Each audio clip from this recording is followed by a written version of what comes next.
Okay. Hello friends. இந்த video நம்ம distributive property of multiplication ஒரு சப்ட்ராக்ஷன் தான் மறுபடியும் பார்க்க போறோம். ஸோ அதோட நம்ம பார்ட் 3 பார்க்க போறோம். ஸோ போன வீடியோ நம்ம பார்ட் 2 பார்த்தோம். ஸோ அந்த வீடியோ பார்க்கலாம், அந்த வீடியோ பார்த்துட்டு இன்னைக்கு வீடியோ கேட்கோங்க. ஸோ இன்னைக்கு வீடியோ நம்ம பார்ட் 3 தான் பார்க்க போறோம். ஸோ இதுல நம்ம ஃபர்தரா நம்ம ஆக்சுவலா டிஸ்ட்ரிபியூட்டிவ் ப்ராப்பர்ட்டி ஆஃப் மல்டிப்ளிகேஷன் ஒரு சப்ட்ராக்ஷனுக்கும் டிஸ்ட்ரிபியூட்டிவ் ப்ராப்பர்ட்டி ஆஃப் மல்டிப்ளிகேஷன் ஒரு அடிஷனுக்கு என்ன சிமிலாரிட்டிஸ் நான் மறுபடியும் சொல்றேன். ஸோ ஆக்சுவலா ஃபர்ஸ்ட் கேஸ் எப்படி இருக்கும்னா ஆக்சுவலா ஏ into B plus A into சியை நீங்க ஏ into B A times B plus சின்னு எழுதலாம், ஏ இன்டூ பி பிளஸ் சின்னு எழுதலாம். ஓகேவா? ஸோ இப்ப இங்க அடிஷன் இருக்குல்ல, இங்கேயும் அடிஷன் தான் இருக்கும். இதுவும் அடிஷன் தான், இதுவும் அடிஷன் தான். ஸோ அதை ஞாபகம் வச்சுக்கோங்க. அதே மாதிரி A into B minus A into சின்னு இருக்குல்ல, equal to A times B minus C.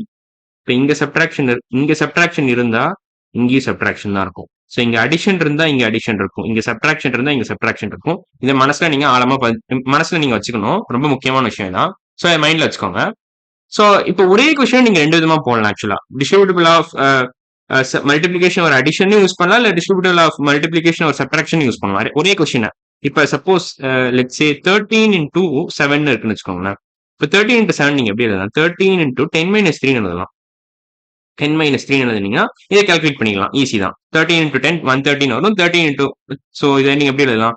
13 into 10 minus 13 into 3 எழுதலாம், which is the same as 13 into 10 minus 3. இப்போ 130 minus 13 வந்துடும். அவ்வளவுதான். So this is easy. So answer வந்து 91 வரும். ஸோ 91 தான் நினைக்கிறேன். 130 minus 13 ஆமா 91 தான் வரும். ஆன்சர் 91. ஸோ இது இப்படி போடலாம். இல்லைன்னா நீங்க இதே கணக்கை நீங்க வேற எதுவும் போடலாம். ஸோ எப்படி போடலாம்னா 13 into 4 plus 3 போடலாம். 13 into 4 plus 3 which is the same as 13 into 7 10 minus 3. 4 plus 3 10 minus 3 ஒன்று தான். ஸோ எப்படி வேணாலும் நீங்க போடலாம். ஸோ இங்க நம்ம என்ன பண்றோம்னா ஒரே லாவை ரெண்டு லாவையுமே ஒரே கணக்கு யூஸ் பண்ண ஒரே கணக்கை சால்வ் பண்ண யூஸ் பண்றோம். So distributive law of multiplication or subtraction இது. This is distributive law of multiplication or addition. அவ்வளவுதான். So ultimate answer ஒன்று தான் வரும். இப்போ போட்டு பாருங்களேன்.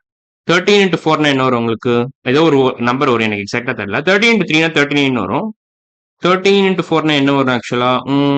13 26 plus ஓகே 26 plus 26 என்ன வரும்? உங்களுக்கு 6 plus 6 12, 2 plus 2 4 52 வரும். 52 plus 39 91 தான் வரும் ஆக்சுவலா. ஸோ ஓவரால் ஆன்சர் ரெண்டுமே 91 தான். ஸோ ஒரே கணக்கு போட நீங்க ரெண்டு மெத்தடுமே யூஸ் பண்ணலாம். ஸோ எந்த மெத்தட் உங்களுக்கு வசதியா இருக்கோ அந்த மெத்தட் யூஸ் பண்ணுங்க. எந்த மெத்தட் குயிக்கா சால்வ் பண்ண முடியுமோ, இப்போ சப்போஸ் இந்த இடத்துல பாத்தீங்கன்னா இந்த மெத்தட் தான் பெட்டர். ஸோ நீங்க டிஸ்ட்ரிபியூட்டிவ் ஆஃப் மல்டிபிளிகேஷன் ஒரு சப்ட்ராக்ஷன் தான் யூஸ் பண்ணணும். ஸோ கொஸ்டினுக்கு தகுந்தபடி உங்க ஸ்ட்ராட்டஜியை நீங்க மாத்திக்கணும். அதான் மெயின் கீ ஐடியா. ஸோ அதை சொல்லிட்டு இப்போ நம்ம வந்து அடுத்த வீடியோல வந்து நம்ம இந்த கொஸ்டின் சால்வ் பண்ண ஸ்டார்ட் பண்ணிடலாம்.